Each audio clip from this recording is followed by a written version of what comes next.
अल्हम्दुलिल्लाह नहमदुहु व नस्तईनुहु व नस्तगफिरुहु व नऊज़ु बिल्लाहि मिन शुरूरि अंफुसिना मिन सय्यिआति अअमालिना मन यहदिहिल्लाहु फला मुदिल्ल लहु व मन युद्लिलहु फला हादिय लहु। अशहदु अल्ला इलाहा इल्लल्लाह व अशहदु अन्ना मुहम्मदन अब्दुहु व रसूलुहु सल्लल्लाहु तआला अला खैरि खल्क़िही मुहम्मदिन व अला आलिही व सहबिही अजमईन। अम्मा बाद अऊज़ु बिल्लाहि मिनश्शैतानिर रजीम। बिस्मिल्लाहिर रहमानिर रहीम। मन कान यरजू लिक़ाअ रब्बिही फलयअमल अमलन सालिहन वला युश्रिक बिइबादति रब्बिही अहदा। रसूलुल्लाह सल्लल्लाहु अलैहि वसल्लम इज़ा मातल इंसान इनक़ता अमलुहु इल्ला मिन सदक़तिन जारियतिन औ इल्मिन युंतफ़अु बिही औ सालिहिन यदू लहू औ कमा क़ाल सल्लल्लाहु अलैहि वसल्लम। वक़ाल रसूलुल्लाह सल्लल्लाहु अलैहि वसल्लम अल ईमान बिज़ुन व सबऊन शुअबा आलाहा क़ौलु ला इलाहा इल्लल्लाह व अदनाहा इमाततुल अज़ा अनित तरीक़ वल हयाउ शुअबतुम मिनल ईमान औ कमा क़ाल सल्लल्लाहु अलैहि वसल्लम। काबिल क़द्र मुअज़्ज़ज़ उलमाए किराम, बुजुर्गान मिल्लत और पर्दा में बैठकर मुख्तलिफ जगहों पे सुन रही मेरी इस्लामी बानें, बहुत देर से दीनी इस्लामी गुफ्तगू हो रही थी और आप हजरात ने आज ये इरादा कर ही लिया है कि कुछ सुनने के बाद अपनी ज़िंदगी में अगर इस्लाह की ज़रूरत है तो हम अपनी इस्लाह करेंगे, अपने को बदलने की कोशिश करेंगे। ये बात हम इसलिए कह रहे हैं कि आज जब मौसम इस तरह का है जिसका मिजाज ये है कि बूंदी पड़ रही है, लोग घरों में आराम करना चाहते हैं, फिर भी आप हजरात यहाँ आए हैं तो कोई पुख्ता इरादा ज़रूर होगा। बग़ैर इरादे के तो आप आए नहीं होंगे। अभी नाज़िम जलसा ने इतनी अच्छी निज़ामत की और उन्होंने मेरे बारे में बहुत कुछ कह दिया, जो सही बात यह है कि न उसके काबिल हूँ और न ऐसी कोई खुसूसियात हमारे अंदर हैं। अलबत्ता एक बात यह है कि इस आबादी से बहुत मोहब्बत इसलिए है कि सिर्फ एक घर से नहीं बल्कि यहाँ का हर घर हमसे मोहब्बत करता है। और इज़्ज़त और अज़मत का यह हाल है कि मैं इस गांव का नाम नहीं लेता हूँ। कहाँ जा रहे हैं तो ससुराल जा रहे हैं, कहाँ से आ रहे हैं तो ससुराल से आ रहे हैं, कहाँ दावत है तो ससुराल में दावत है। आज भी शाम में फ़ोन आया कि कहाँ है तो ससुराल में है। सुबह मदरसा जाना है, मदरसा में लोग पूछेंगे कहाँ थे रात तो ससुराल में थे। कभी हम गलती से भी इस गांव का नाम नहीं कहेंगे। इतनी ही नहीं है मोहब्बत, बल्कि जहाँ जहाँ जिस आबादी में यहाँ की रिश्तेदारी है, हर आबादी में हम तकरीर करने जाते हैं। चंदनसरपुर जाते हैं, डुमरी जाते हैं, खर्रा खजरी जाते हैं, रमोल इंडिया से बाहर यहाँ की बिरादरी है वहाँ भी जाते हैं, और परसा वहाँ भी जाते हैं। जहाँ जहाँ आबादी, जहाँ जहाँ यहाँ की रिश्तेदारी है, अल्हम्दुलिल्लाह इसलिए नहीं जाते हैं कि हम वहाँ का कोई ठीका ले रखे हैं कि उनके की दावत को कबूल करेंगे, बल्कि ये मोहब्बत है। तो अल्हम्दुलिल्लाह आप हजरात से जब मोहब्बत है तो इंसान अपनी मोहब्बत का ख्याल रखें हर आन और हर लम्हा। आपको अगर किसी से मोहब्बत है तो उनके साथ आप हमदर्दी रखें, उनकी ज़रूरतों में काम आए, उनको अच्छा मशवरा दें, तभी आप मोहब्बत में अच्छे और कामिल कहलाएंगे। खुदा न खास्ता अगर हम अपनी मोहब्बत जाहिर करें लेकिन हम मशवरा गलत दें तो मोहब्बत में हम अमीन नहीं होंगे, अमानतदार नहीं होंगे। एक नौजवान आदमी था, उसके बहुत अहबाब थे और उनका वालिद जो तजर्बाकार थे, उनका सिर्फ एक दोस्त था, सिर्फ एक दोस्त। हमेशा नौजवान अपने दोस्तों की तारीफ में बहुत कसीदे पढ़ता था। अपने वालिद को कहता था जब ज़रूरत हो अब्बा हुजूर आप तकाजा रखिए, मैं अपने दोस्तों के पास जाऊंगा और जिस ज़रूरत के लिए जाऊंगा मेरी ज़रूरत पूरी होगी। वालिद ने उनका एक बार इम्तिहान ले लिया कि ठीक है तो तुम अपने दोस्तों से मुलाकात करवाओ, एक ज़रूरत है। वो ले गए। दोपहर का वक्त, अंदर से दस्तक दिया, अंदर से नौजवान का दोस्त निकला और देखा कि मेरा दोस्त और उनके साथ उनके वालिद भी हैं। पूछा किस गर्ज से आए हैं? बेवक्त आए हैं, कोई ज़रूरत होगी, तशरीफ़ रखिए, आराम से बैठिए। तो वालिद ने कहा इतनी मोहलत नहीं है बाबू, एक ज़रूरत की वजह से आ रहे हैं, कुछ रकम की ज़रूरत है, पैसों की ज़रूरत है, अभी आप इस ज़रूरत को पूरी कर दीजिए, फिर कभी मुलाकात के लिए तफसील से आएंगे। लेकिन नौजवान के दोस्त ने माजरत किया कि अभी बस हाथ खाली हो गया, कुछ देर कबल तक पैसे थे हाथ में, अगर आप तशरीफ ले आते ज़रूरत पूरी हो जाती। बस वालिद ने कहा तुम दूसरे दोस्त से मुलाकात कराओ। दूसरे दोस्त के पास ले गए। माशाअल्लाह अंदर से कुर्सी लेते हुए बाहर आए, हाथ में ठंडा पानी भी रखा था। मेरा दोस्त आया है। अब देख के हैरत हुई कि उनके वालिद भी साथ हैं। क्या बात है, कौन सा तकाजा है? आप तशरीफ रखिए, पहले आराम तो कर लीजिए। कहने आराम नहीं करना है, ज़रूरत ऐसी है कि हम बेवक्त आए हैं, कुछ रकम की ज़रूरत है, वो आप दे दीजिए और आप हमको इस वक्त फारिग कर दीजिए, हम जाते हैं अपनी ज़रूरत पूरी कर लेंगे। अब दोस्त ने सर पे हाथ रखा, कहा अफसोस हो रहा है, कुछ देर पहले अगर खबर मिलती हम तैयारी कर लेते, आपके लिए रकम रख देते, लेकिन कुछ तकाजे आए, हमने अपनी रकम खर्च कर दिया। अफसोस है कि मैं आपकी खिदमत नहीं कर पा रहा हूँ। वहाँ से भी वालिद वापस आ गए।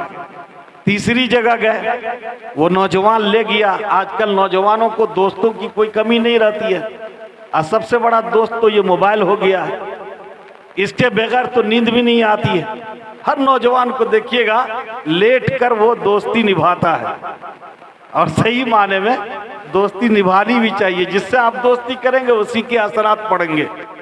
हजरत इमाम गजाली रहमतुल्लाह अलैह फरमाते थे अगर किसी का हाल मालूम करना हो कि कैसा है तो उनके दोस्तों से मुलाकात करो।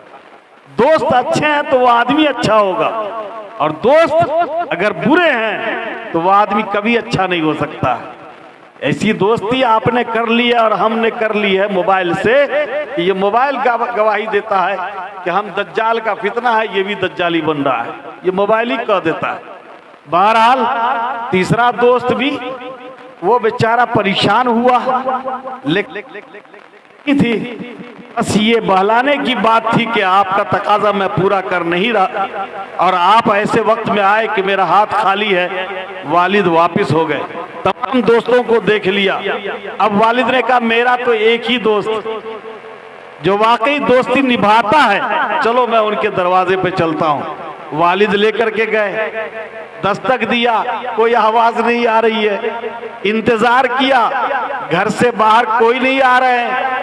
बेटा सोच रहा है कम से कम हमारे दोस्तों ने हमको बैठलाया तो सही, और मोहब्बत का जो तकाजा था उसके मुताबिक वो सामने तो आए, लेकिन मेरे वालिद के दोस्त ऐसे हैं कि बाहर कोई आ ही नहीं रहा है और ना बैठने कहा जा रहा है। बहुत देर हो गई, तब जाकर के उनका दोस्त निकला पूरी तैयारी के साथ। बांधी थी और तश्त में खाना ले रखा था। एक घोड़सवार था, घोड़े पर सवार होकर के वो हथियार से लैस था। और उसके बाद एक नौकर था, गुलाम, जिसके हाथ में थैला था। दोस्त आए और उन्होंने कहा मेरा दोस्त बेवक्त आया है, इसका मतलब शदीद परेशानी में होगा, इसलिए मैं दोस्ती निभाने आया हूँ।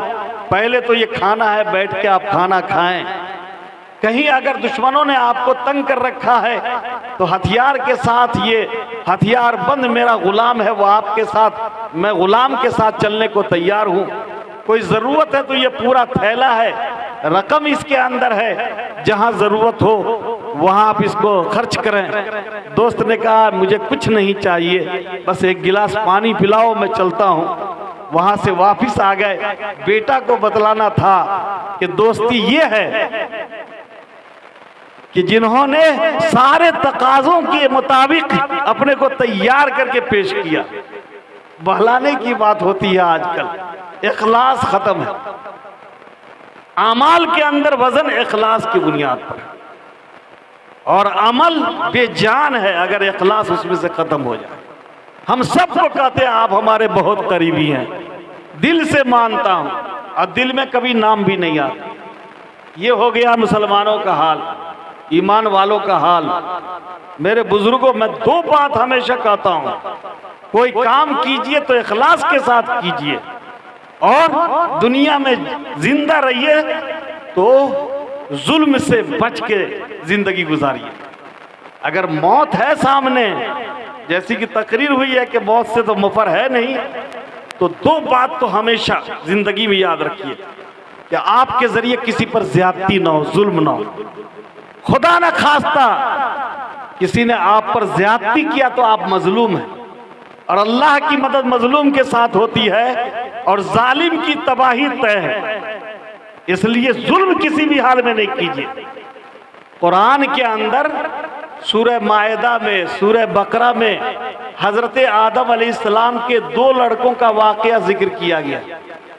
अहादीस के अंदर उनका नाम काबिल और हाबिल लिया गया। मुफस्सिरीन ने तफसीर बयान किया है कि काबिल और हाबिल दोनों के साथ एक एक बहनें थी।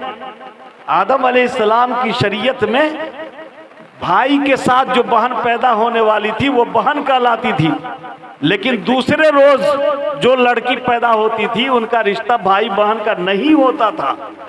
इसलिए दूसरे रोज और तीसरे रोज पैदा होने वाली लड़की से शादी होती थी। ये मसला था उस वक्त की ये शरीयत थी। चुनांचे जो एक लड़का पैदा हुआ उनके साथ, यानी काबिल के साथ जो लड़की पैदा हुई हजरत आदम अलैहिस्सलाम की, जो काबिल की बहन थी, बहुत हसीन और खूबसूरत थी। काबिल ने जिद बांध दिया कि मैं जब शादी करूंगा इसी से, अपनी बहन से, और शरीयत का फैसला था कि ये तुम्हारी बहन है, जिससे शादी नहीं हो सकती है। और दूसरे रोज के भाई जिनका नाम हाबिल था, उनके साथ जो बहन पैदा हुई थी, जिनका नाम मुफस्सिरीन ने गाजा लिखा है और कहीं और दूसरा भी नाम है, उनसे शादी होनी थी काबिल की। और हाबिल की शादी होनी थी काबिल की बहन जो इकलीमा थी, उससे शादी होनी थी। लेकिन काबिल ने कहा मैं जब शादी करूंगा तो अपनी बहन से करूंगा।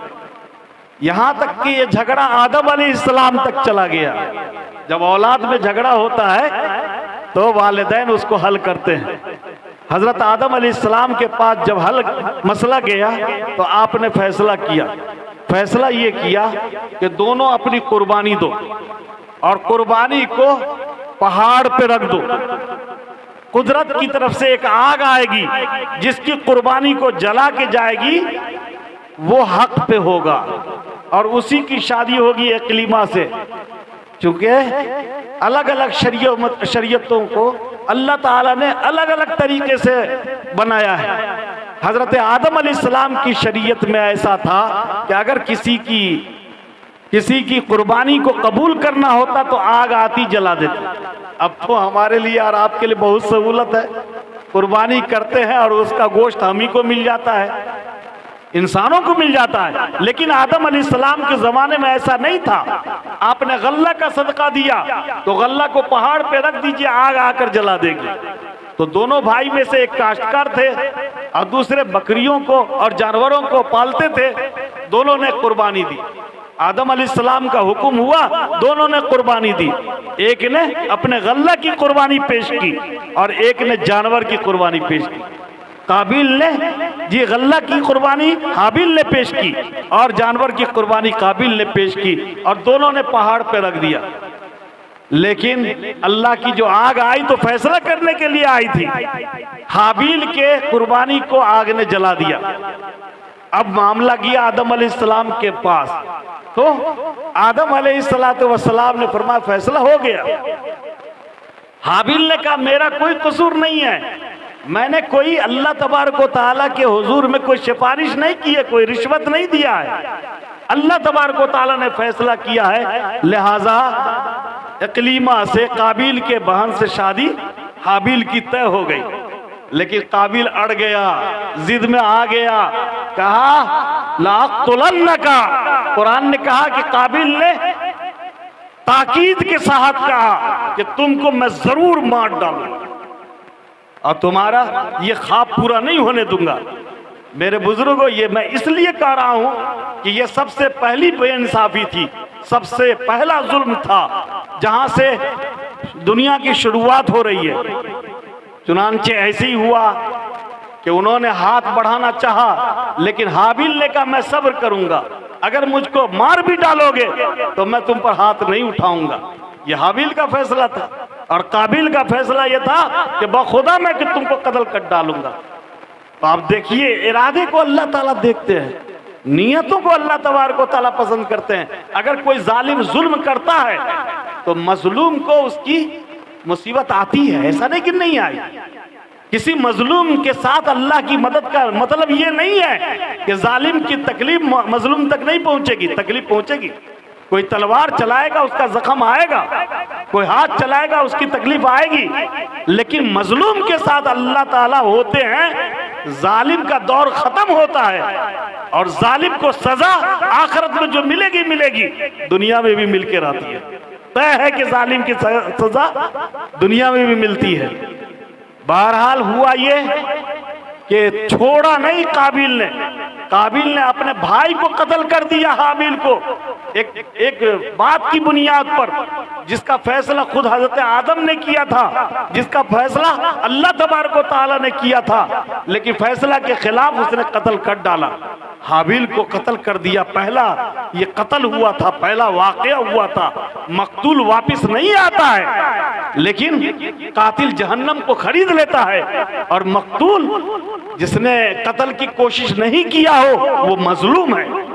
अब जानते हैं अहादीस मुबारका में है कि जब तक दुनिया रहेगी, क़यामत जब तक आएगी, जालिम जुल्म करेंगे, कातिल कत्ल करेंगे और उसका सजा काबिल के सर पे लगता चला जाएगा। बुनियाद उसने रख दी, जुल्म का आगाज कर दिया। इसलिए जब तक लोग कत्ल करते रहेंगे, जुल्म करते रहेंगे, उसकी सजा उसको मिलती रहेगी। और ये हाबिल तो मजलूम हो गए। यहां तक एहसास दिलाया अल्लाह तबारक व तआला ने। सबसे बड़ी नदामत जो हुई काबिल को ये हुई कि कत्ल तो कर दिया, भाई था, इस जिस्म को छुपाए कहां, लाश को कहां ले जाए। कोई हुनर नहीं था, कोई अकल नहीं काम कर रही थी, किसी को देखा नहीं था कि लाश को दफन करना चाहिए या लाश को जलाना चाहिए। एक कौवा को भेजा, चूंकि हाबिल बरगुजीदा थे और अल्लाह की निगाह में पसंदीदा थे, इसलिए कौवा ने आकर, दो कौवा ने झगड़ लिया, एक ने दूसरे को मार दिया। और फिर कौवा ने जमीन खोद के अपने साथी कौवे को डालकर उस पर मिट्टी डाल दिया। अल्लाह ताला ने बतला दिया। तो हाबिल को इस तरह दफन किया काबिल ने। ये हुनर भी दिया और ये एहसास भी दिलाया कि तुम कौवा से भी बदतर हो। कौवा को तो इतनी अकल थी कि लड़ने और झगड़ने के बाद अपने भाई कौवा को उसने दफना दिया, लेकिन तुम्हारी अकल नहीं है, तुम ये काम नहीं कर सके। मेरे बुजुर्गों, ये बहरहाल मौत तो आती है, लेकिन आदमी की जिंदगी उसके साथ उसके अमाल चले जाते हैं। इसलिए मैं कुरान करीम की आयत आपके सामने मैंने तिलावत की है। अल्लाह ताला फरमाते हैं कि तुमको अल्लाह से मुलाकात की उम्मीद है ना, यकीन कि अल्लाह से मुलाकात होगी। अभी जो लोग चले हैं, कलकत्ता से आए, दिल्ली से आए, बकरीद से पहले बंबई से आए, माशाअल्लाह बहुत सारे लोग आए हुए हैं। वो सब आए घर के लोगों से मुलाकात की नीयत से, कुछ न कुछ तैयारी जरूर किया है उन्होंने अपने घर के लिए, अपने ख़ैशो अकारीब के लिए तैयारी करके, यहाँ तक के वो अपना चेहरा बना के, बाल बना करके चले हैं, तैयारी करके चल रहे हैं। क्यों? इसलिए कि रिश्तेदारों से मुलाकात होगी, सबों से मुलाकात होगी, अच्छी हालत में मुलाकात की तमन्ना लेकर के चलते हैं। अल्लाह ताला कहते हैं फमन कान यरजू लिका रब्बिही फलयामल अमलन सालिहा। अगर तुमको भी उम्मीद है, यकीन है कि अल्लाह से मुलाकात करनी है, तो जुल्म करके ना जाओ। मुलाकात करनी है, किसी का हक मार के ना जाओ। मुलाकात करनी है तो झूठी बात बोल के ना जाओ, बल्कि तौबा करके जाओ। याद रखिएगा, अमाल के एतबार से हम कमजोर होंगे, अल्लाह माफ फरमाने वाले। और अल्लाह क्यों नहीं माफ करेंगे? अल्लाह ताला तो माफी को पसंद करते हैं, तो फिर अल्लाह तो माफ करेंगे। लेकिन अल्लाह के बंदों पे हम जुल्म करके जाएंगे, अल्लाह ताला माफ नहीं करेंगे। और जिस आबादी में जुल्म होगा, उस आबादी में खैर और बरकत नहीं आएगी, बरकत के दरवाजे बंद हो जाएंगे।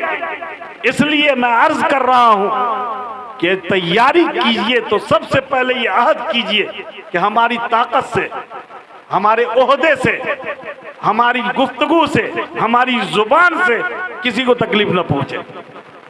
सबसे पहली कोशिश, मजलूम बन के जिंदगी गुजारने में मजा है, अल्लाह की मदद साथ में रहती है।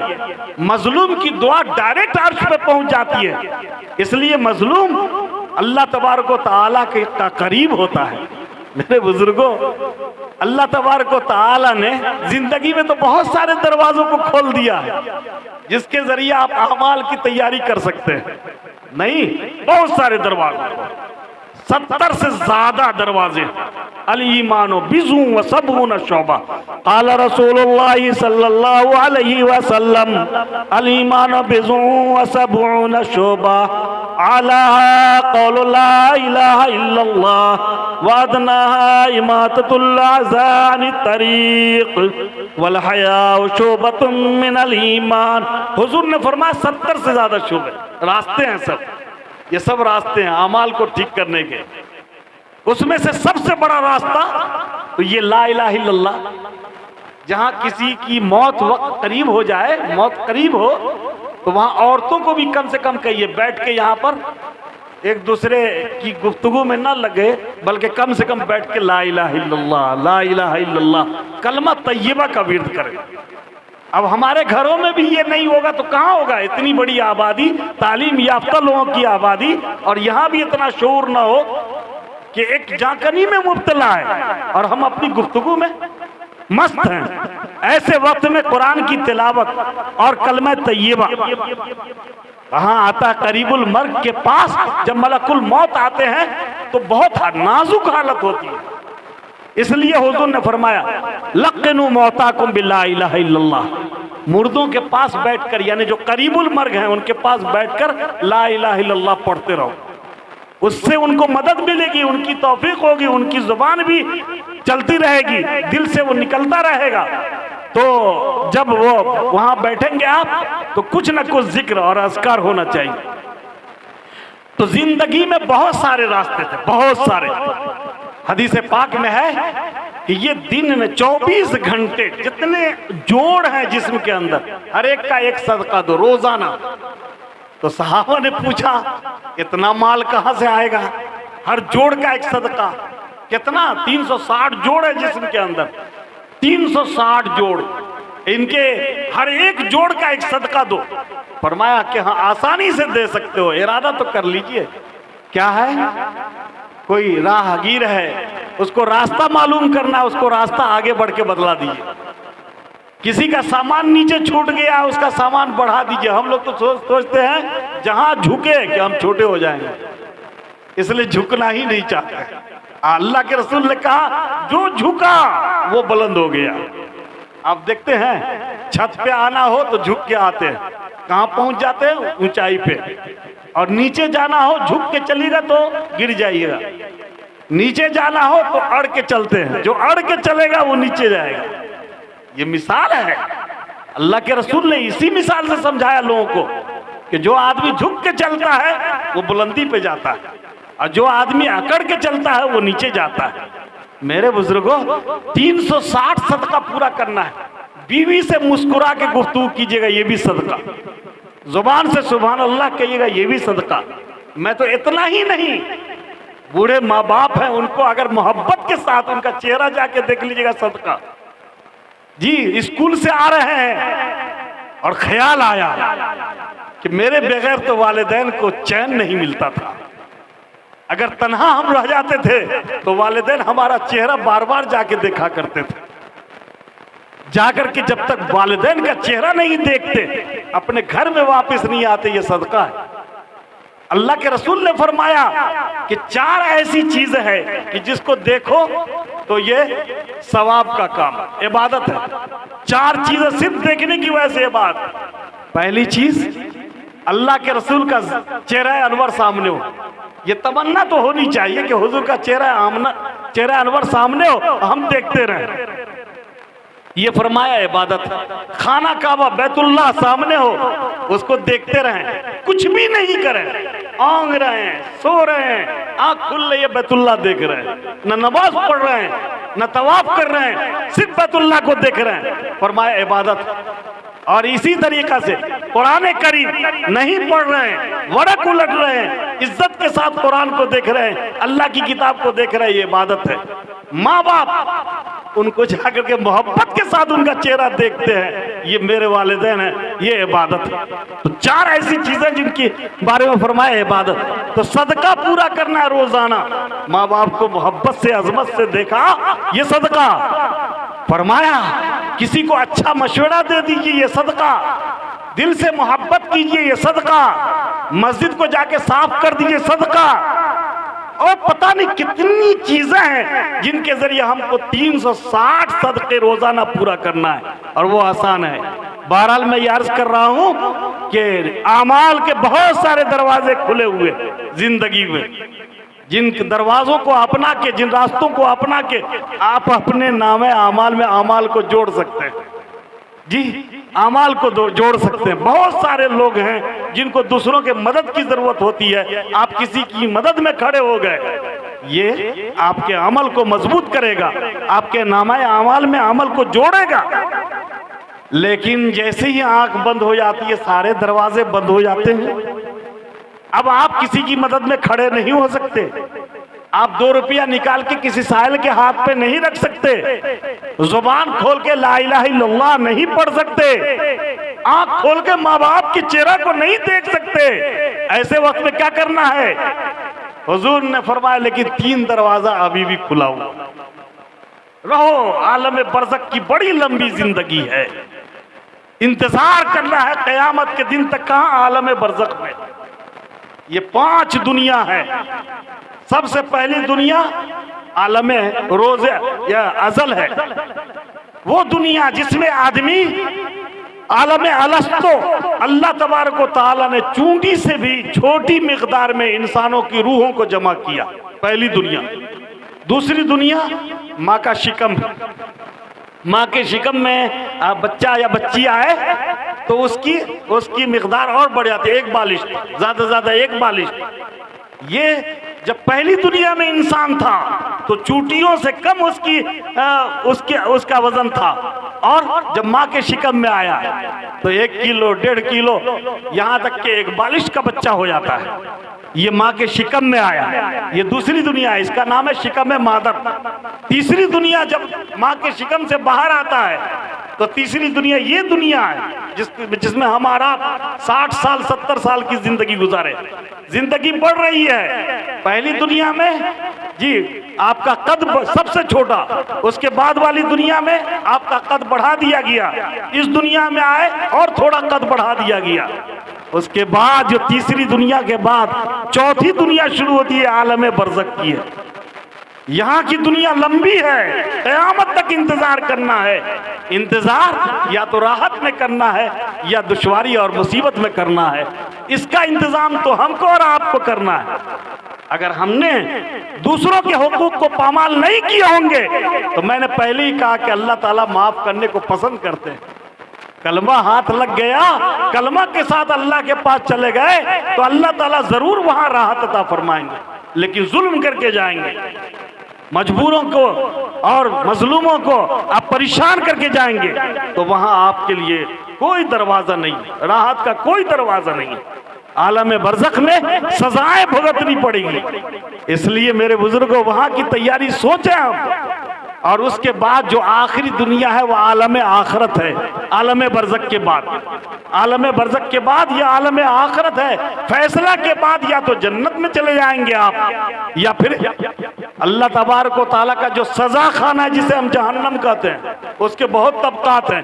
एक तबका का नाम जहन्नम, सिर्फ एक तबका का नाम जहन्नम, और वो जहन्नम सबसे हल्का तबका है जिसमें ईमान वाले गुनाहगारों को डाला जाएगा। मेरे बुजुर्गों, तो ये जब मौत आ जाती है तो सारे दरवाजे बंद होते हैं, सिर्फ 3 दरवाजे खुले रहते हैं।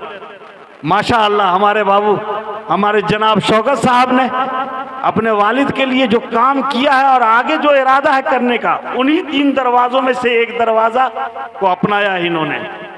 3 दरवाजा अल्लाह के रसूल ने बयान फरमाया। देखिए, हमारी कोई हैसियत नहीं है और कोई बता भी नहीं सकता है सिवाय अल्लाह और अल्लाह के रसूल के। वो दरवाजे तो ऐसे कि वो दिखाई नहीं देंगे, लेकिन उन दरवाजों को मानना है। इसलिए मानना है कि बगैर देखे हुए मानने का नाम ईमान है। तो उन दरवाजों को आप देखिए, अल्लाह के रसूल ने बयान फरमाया वो 3 दरवाजे कौन है। इज़ा मातल इंसान इनक़ता अमलहु इल्ला मिन सलास, जब इंसान का इंतकाल हो जाता है तो उसके सिर्फ 3 दरवाजे खुले रहते हैं, बकिया दरवाजे बंद हो जाते हैं। इल्ला मिन सदक़तिन जारिया, पहला दरवाजा सदक़े जारिया, मस्जिद में कुछ लगा दिया, मदरसे में कुछ लगा दिया, जहां मुस्तकिल लोग आएंगे, इबादत करेंगे और नस्लन बाद नस्लिन वो सिलसिला चलता रहेगा, सवाब पहुंचता रहेगा। ये सदका जारिया, इसका इरादा कीजिए, इसकी ख्वाहिश कीजिए। ये प्रोग्राम जो है ये रस्म है, इसकी हैसियत सिर्फ इतना है कि तज़कीर हो जाए, लोगों को जगा दिया जाए। असल जो करना है आपको ये करना है कि मरहूमीन के नाम कुछ न कुछ कर दीजिए। कब्रिस्तान की हिफाजत के लिए कुछ कर दीजिए, राह चलने वालों के लिए कुछ कर दीजिए, मुसाफिरों के लिए कुछ कर दीजिए, इबादत करने वालों के लिए जो आपसे बन पड़े। मदरसों में किताबें दे दीजिए जिनमें तलबा पढ़ेंगे। तो ये सदका जारिया है, जिसका नाम ये है कि वो जारी रहेगा सदका। तो एक काम तो ये है, और दूसरा काम वलदिन सालिहिन यदू लहू, औलादों को सबसे पहले तो नेक बनाइए। आजकल एक फैशन बना है कि बच्चा पैदा होता है और नर्सरी में डाला जाता है, ऐसे स्कूलों में डाला जाता है कि टाई बांध दिया और कमर में बेल्ट लगा दिया, बुझते हैं कि हमारा बच्चा बहुत पढ़ता है। तो एक बच्चे को हमने पूछा क्या पढ़ते हो, तो कुछ सर हिला के बोला, जुबान से बोल नहीं सका। हम क्या ला इलाहा इल्लल्लाह कहो तो नहीं कह सका। आप अपने बच्चों को पहले दीनी तालीम तो दिलवा लीजिए, आंख खोलिए। सच्ची बात मैं कहता हूँ, वही बच्चे दुनिया में भी कामयाब रहते हैं जो इब्तिदाई तालीम ये दीनी मकातिब में पहले हासिल कर लेते हैं। इसलिए इन मदरसों का, इन मकतबों का एहतराम हमारे दिल में होना चाहिए। इनकी उर्दू ठीक हो जाएगी, इनका कुरान ठीक हो जाएगा तो हर एक सब्जेक्ट में ये आगे बढ़ेंगे। और वो बच्चे बिल्कुल कमजोर रह जाते हैं जिनको आपने इंग्लिश मीडियम के धोखा में आके बच्चों को डाल दिया और उसका हम जायजा ले नहीं पाते हैं। इसलिए जायजा नहीं ले पाते हैं कि हम तो ये समझते कि हम इंग्लिश जानते नहीं हैं। सबसे बुनियादी चीज बच्चों को और बच्चियों को दीनी तालीम से पहले आरास्ता कीजिए। किसी ने नहीं मना किया है कि आप तालीम के मैदान में आगे न बढ़ाइए, खूब बढ़ाइए, लेकिन ये फैसला आज लेकर के जाइए कि पहले अपने बच्चों को 6 साल 7 साल 8 साल तक की बच्चियों को इस्लाम का शऊर मिल जाए। बेतहाशा बच्चियां इर्तिदाद की तरफ भाग रही हैं। कोई मतलब नहीं है इस्लाम का। इसलिए जरूरत है इस बात की कि बच्चों को और बच्चों को पहले इस्लामी बनाइए, अल्लाह का खौफ आ जाएगा, अल्लाह की मार्फत उनको हासिल हो जाएगी। दुनिया की चीजों का तारुफ हो रहा है और अल्लाह का तारुफ हुआ? किसने तुम्हारी नाक बना के दिया? किसने हाथ बना के दिया? कोई तारुफ नहीं हो रहा है। इसलिए इस बात की जानिब फिक्र करने की जरूरत है। और आपकी आंख बंद होने के बाद जो आपके लिए दूसरा रास्ता खुलेगा, यही नेक औलाद है, यही नेक औलाद है। कुरान करीम में हजरत इब्राहिम अलैहिस्सलाम ने जो दुआ मांगी थी अल्लाह के हुजूर में, वो यही दुआ की थी, अल्लाह मुझको भी और मेरी औलाद को भी नेकी की तौफीक अता फरमाइए, और मेरे वालिदैन जो दुनिया से जा चुके उनकी मग़फ़िरत कीजिए। दोनों काम करना है। औलाद आपके पास है तो उनकी तरबियत, उनकी तालीम, उनकी परवरिश का हक उनका आपके ऊपर है, उनकी जिम्मेदारियां। और वालिदैन हैं तो वालिदैन हमारे लिए जन्नत का रास्ता है, उनकी भी आपको तो फिक्र करनी है। बहरहाल मैं ये अर्ज कर रहा हूं कि नेक औलाद हो, इसकी फिक्र करनी है शुरू। हमारी बच्चियां दुनिया के तौर तरीकों में इस तरह आती हैं कि पता नहीं है कि इस्लाम में क्या है। आजकल हम देखते हैं कि एक पायजामा चला है लड़कियों में, जवान लड़कियों में, जिसका टखना पूरा खुला रहता है, टखना खुला हुआ रहता है। हर वक्त गुनाह उसके नामे अमाल में आता है। जायज नहीं है, हराम है। पूरे जिस्म का छिपाना जरूरी है। लड़कों को देखिए, पहले इनका पैंट और इनका ये जो नीचे कपड़ा इस कदर लटका हुआ रहता था कि ये रास्ता साफ करते थे। इनको ये पता नहीं है कि टखना खोल के रखना है। अब हमारी बेटियों को पता नहीं है कि टखना ढक के रखना है। सारी लड़कियां अब दूसरों का फैशन देख करके, इतना डिजाइन चल गया है कि हर आदमी हर एक डिजाइन को अपनाना चाहता है। एक दर्जी के पास हम गए, उनसे पूछा तो उन्होंने कहा मौलाना साहब 100 डिजाइन के कपड़ों को मैं बनाता हूं, लेकिन कोई ये महदूद नहीं है, ये डिजाइन बढ़ता जाता है। अभी देखे होंगे जवानों को, क्या पैंट जो है आगे फटा हुआ रहता है और वो खरीदते हैं फटा हुआ देखते, वो एक डिजाइन है। एक नौजवान की नमाज के लिए वो आगे जा रहा है, उनको रोका, भाई कहाँ जा रहे हो? तो जुमा की नमाज के लिए। हम क्या पूछा, अल्लाह से पूछा, रसूल से पूछा कि तुम्हारी नमाज होगी? चौंका, क्यों नहीं नमाज होगी?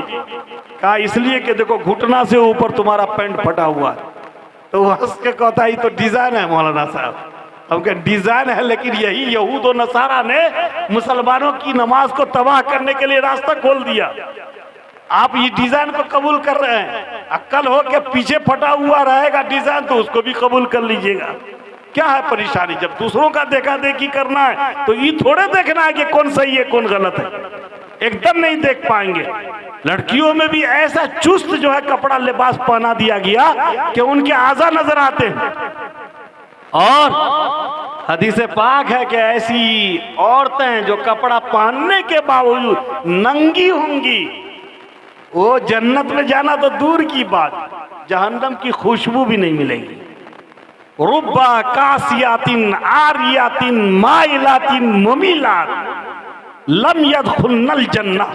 फरमाया कि बहुत सारी ऐसी औरतें और लड़कियां होंगी जो कपड़ा पहनने के बावजूद नंगी होंगी। समझ में नहीं आ रहा है, पहने होंगी नंगी कैसे होंगी?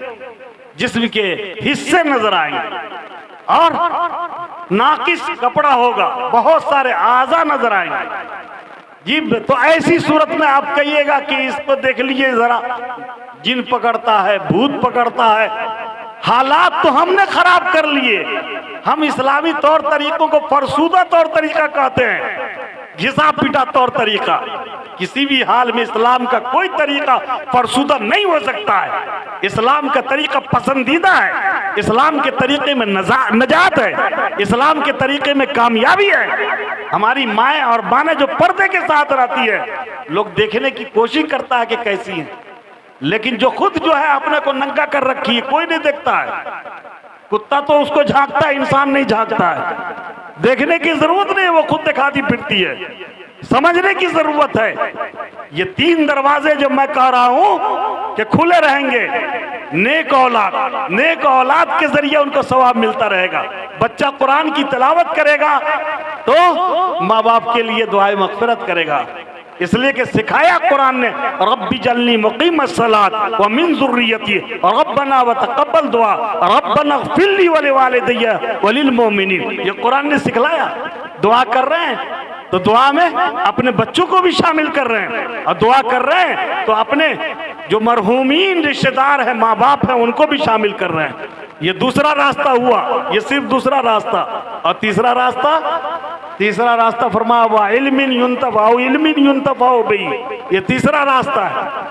कुछ हुनर किसी को सिखला दीजिए, किसी के उस्ताद बन जाइए।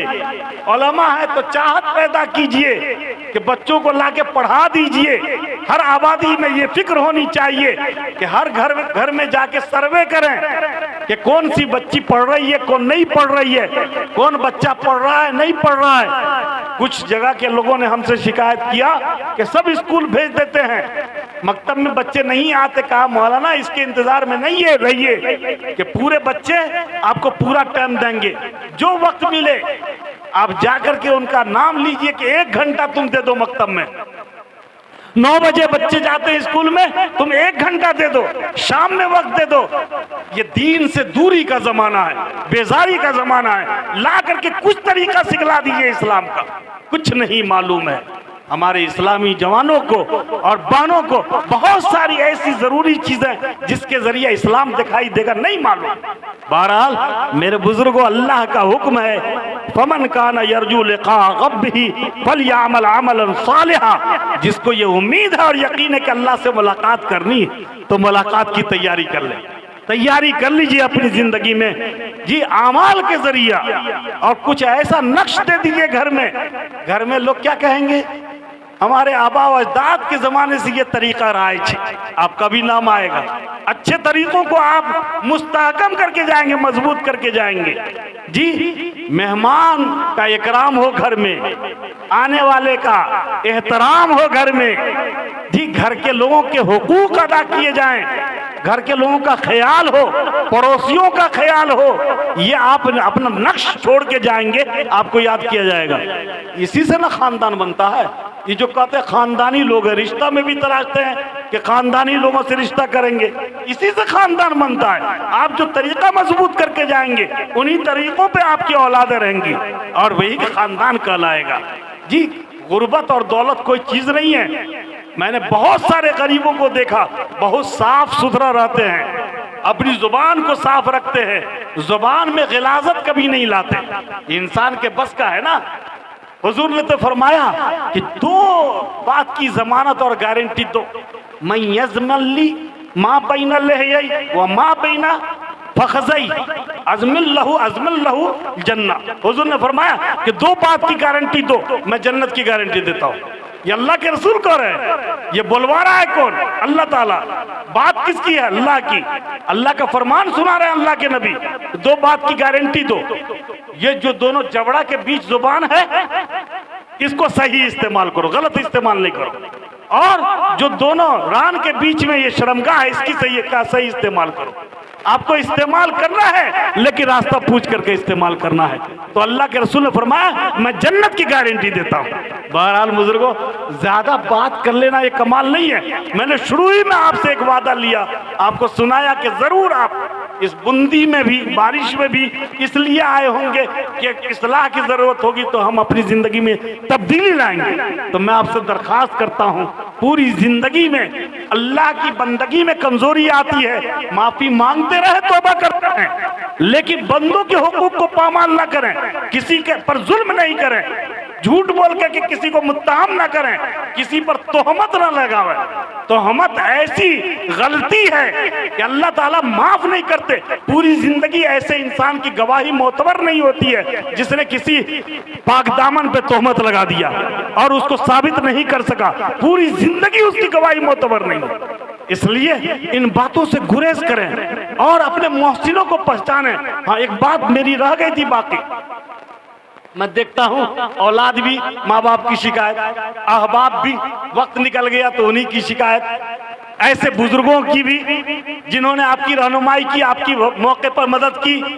आदमी का वक्त निकल जाता है फिर उसी की शिकायत। अल्लाह के बंदो, आप छोड़ेंगे किसको? यहाँ तो कुरान ने कहा हल जज़ाउल एहसान इल्लल एहसान, किसी ने जिंदगी में एक बार एहसान कर दिया तो उसका बदला एहसान ही से चुकाओ। लेकिन कमाल है, माँ बाप को लोग भूलता है, ऐसे दोस्तों को भूलता है जिन्होंने एहसान किया जिंदगी में।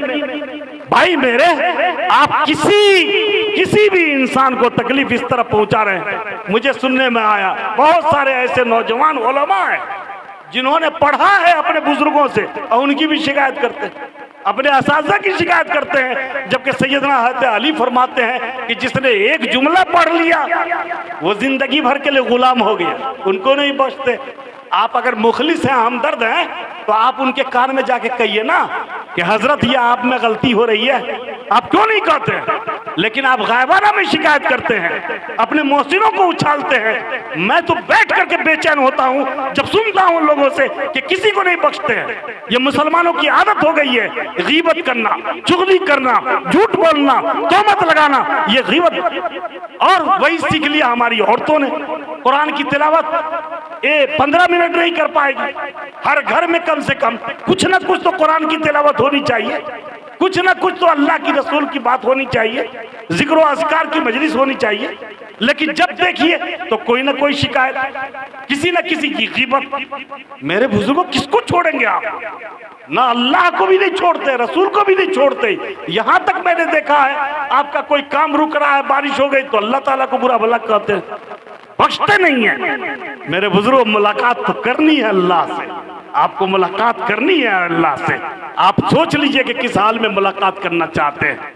कितनी शर्मिंदगी होगी जब अल्लाह के हुजूर में हाजिर होंगे और अल्लाह ताला हमको वो दिखला देंगे तुम क्या क्या बोलते थे। क्या करेंगे आप? फमन काना यरजू लिका रब्बिही फलयामल अमलन सालिहा वला युश्रिक बिइबादति रब्बिही अहदा।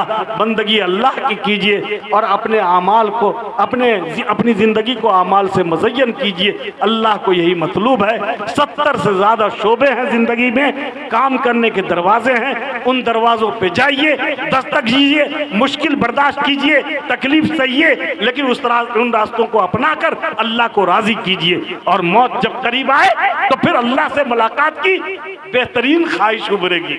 लोग रो रहे होंगे जुदाई की वजह से, और आप हुजूर का जो फरमान है अलमौत तोहफतुल मोमिन, आप तैयार हैं कि मेरे अल्लाह ने मेरे इस्तकबाल का सामान कर दिया है, मेरे लिए जन्नत तैयार कर दी गई है। इसलिए आप मुश्ताक हैं अल्लाह से मुलाकात के। जिस तरह घर आने में आदमी सफर की तकलीफ को बर्दाश्त करता है, लेकिन घर के लोगों की मुलाकात की ख्वाहिश में खुद चुराता है, तमन्ना करता है कि अच्छी हालत में सबों से मुलाकात हो। ऐसे ही जब जन्नती जाता है तो मौत की तकलीफ तो होती है, लेकिन उसको इंतजार रहता है अल्लाह से मुलाकात का अच्छी हालत में कि अल्लाह ताला इसके लिए इस्तकबाल की तैयारियां कर चुके होंगे। मेरे बुजुर्गों, ये चंद गुजारिशात के साथ सबसे बड़ा वाला इसाले सवाब माँ बाप का ये है कि उनकी जिंदगी अगर मिल गए हैं वो तो गनीमत समझें, उनको राजी करके अल्लाह की रजा, अल्लाह की खुशनुदी ये तलब करें।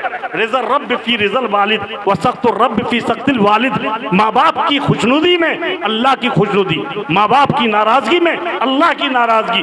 आदमी पूरी जिंदगी अमाल से अपनी जिंदगी को मुज़य्यन कर ले, लेकिन माँ बाप को नाराज करता अल्लाह राजी नहीं होगा।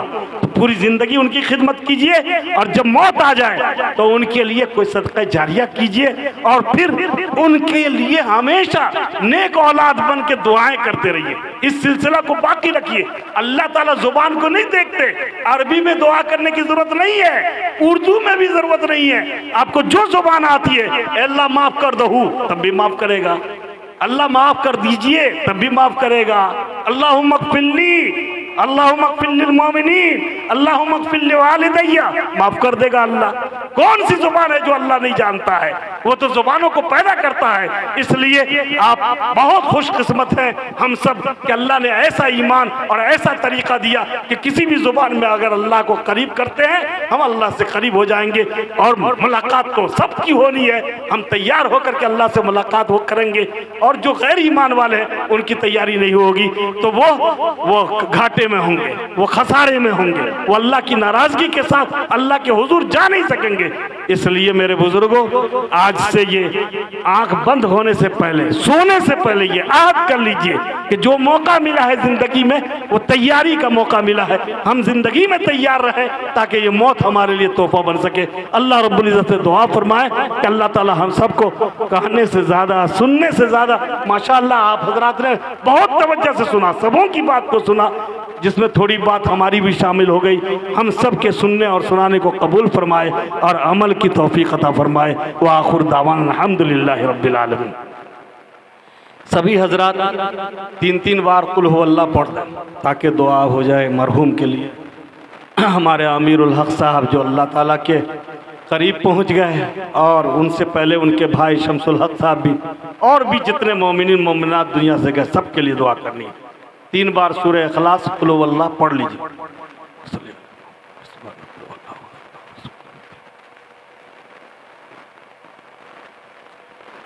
बिस्मिल्लाहिर्रहमानिर्रहीम। अल्लाहुम्मा सल्लि अला मुहम्मदिन व अला आलि मुहम्मदिन कमा सल्लैता अला इब्राहीम व अला आलि इब्राहीम इन्नका हमीदुम मजीद। अल्लाहुम्मा बारिक अला मुहम्मदिन व अला आलि मुहम्मद कमा बारकता अला इब्राहीम व अला आलि इब्राहीम इन्नका हमीदुम मजीद। या रहमर राहिमीन अंत अल्लाह अंतल गनी व नहनुल फुकरा ला इलाहा इल्लल्लाह वहदहु ला शरीक लहुल मुल्क व लहुल हम्द युहयी व युमीत बियदिहिल खैर व हुवा अला कुल्लि शैइन कदीर। अल्लाहुम्मा अग़फिर ज़ुनूबना व मुह् उयूबना वक़्ज़ि हाजातिना वस्तुर औरातिना वद्द दुयूनना व कुल्लना मुईनन व ज़हीरा। या रहमर राहिमीन, तेरी बारगाह में हम सब ने हाथ फैलाया है, हम बड़े कमज़ोर हैं। अल्लाह तेरे हुजूर में गुनाहों को लेकर आए, तू माफ़ फरमाने वाला, तू हम सब को माफ़ फरमा दे। अल्लाह दुनिया की ज़िंदगी में आखिरत संवारने के लिए, आखिरत को बनाने के लिए हमें इबादत की और अच्छे अमाल की तौफीक अता फरमा। ए अल्लाह, तू खूब जानता है हमारी नीयतों को। ए अल्लाह, यकीनन गलतियां तो होती हैं, लेकिन हम अल्लाह तेरे ही सामने हाथ फैलाते हैं। ए अल्लाह, तेरी हुजूर अपने सरों को झुकाते हैं। ए अल्लाह, तू यकीनन बड़ा करीम है, रहीम है। अल्लाह, हम सब पे रहम फरमा दे। ए अल्लाह, जो बीमार हैं उन सब को तंदुरुस्ती अता फरमा। ए अल्लाह, और जो लोग दुनिया से जा चुके, ए अल्लाह तेरे पास पहुंच गए, दुनिया में आने की उम्मीद उनकी ख़त्म हो गई, अगर उनके रिश्तेदारों की मुलाकात होगी तो आलम बरज़ख में होगी। बिलखुसूस मरहूम अमीरुल हक साहब जो कल तक ज़िंदा और अपनी ज़िंदगी के अयाम को गुजार रहे थे, तेरे पास पहुँच गए। ए अल्लाह, उन्हें जन्नतुल फिरदौस में जगह अता फरमा। ए अल्लाह, उनके सय्यात को माफ़ फरमा, उनकी नेकियों को कबूल फरमा। ए अल्लाह, हर बंदा जो ईमान वाला, ईमान वालियाँ दुनिया से गई हैं, ए अल्लाह सबों की मग़फ़िरत फरमा। दुनिया की तकालीफ को बर्दाश्त करके भी सब गए, ए अल्लाह ईमान बचा के कलमा के साथ अगर तेरे पास गए हैं, ए अल्लाह सबकी मग़फ़िरत फरमा। हम में से जिनके भी रिश्तेदार आबाद जा चुके हैं, अल्लाह उनसे मुलाकात नहीं होगी, न रास्ते में होगी, न घर में होगी, न मस्जिद में होगी। अगर मुलाकात होगी तो मैदान हश्र में होगी, आलम बरज़ख में होगी। अल्लाह, तो तमाम इनकी मग़फ़िरत फरमा दे, को नूर से भर दे, नूर से भर दे। अल्लाह, दाएं बाएं करवट अल्लाह राहत नसीब फरमा। अल्लाह, हम सबको भी मौत से पहले मौत की तैयारी अता फरमा। अल्लाह, साहिब खाना ने जिन नेक इरादों से इस मजलिस को मुनाकिद किया, अल्लाह इनके तमाम नेक इरादों को गैब से पूरी फरमा। अल्लाह, इनके घर को खैर और बरकत से भर दीजिए और हर शर से बचा लीजिए। अल्लाह, पूरी आबादी के लोगों को अल्लाह तो खैर और बरकत वाली ज़िंदगी अता फरमा, हर शर से इस आबादी को महफूज फरमा, आपस के लड़ाई और झगड़ों से निजात अता फरमा। शयातीन घुस आए हैं, ईमान वालों के बीच में शयातीन का गलबा हो गया है। ए अल्लाह हम सब रहमान के बंदे हैं, शयातीन को यहाँ से दूर भगा दीजिए और ए अल्लाह रहमत वाली ज़िंदगी गुजारने की तौफीक अता फरमा दीजिए। दूसरों को माफ़ करना और दूसरों की मदद करना हम सब की तबीयत में डाल दीजिए। ए अल्लाह पूरी ज़िंदगी कभी जालिम ना बनाना और जालिम से ए अल्लाह जालिम के जुल्म से महफूज फरमा। ए अल्लाह ज़िंदगी भर इताअत व फरमाबरदारी की तौफीक अता फरमा दीजिए। अल्लाहुम्मा इन्ना नसअलुका मिन खैरि मा सअलका मिन्हु नबियुका व अब्दुका मुहम्मद सल्लल्लाहु अलैहि वसल्लम व नऊज़ु बिका मिन शर्रि मा इस्तआज़का मिन्हु नबियुका व अब्दुका मुहम्मद सल्लल्लाहु अलैहि वसल्लम व अंतल मुस्तआन व अलैकल बलाग व ला हौला व ला कुव्वता इल्ला बिल्लाहिल अज़ीम। ए अल्लाह मरहूम दुनिया से गए जितने भी उनके रिश्तेदार हैं, ख़ैशो अकारीब हैं, ख़ास करके उनकी शरीक हयात, सबको सब्र जमील अता फरमा। सल्लल्लाहु तआला अला खैर खल्क़िही मुहम्मदी व अला आलिही व सहबिही अजमाइन। सुब्हान रब्बिका रब्बिल इज़्ज़ति अम्मा यसिफून व सलामुन अलल मुरसलीन वल्हम्दुलिल्लाहि।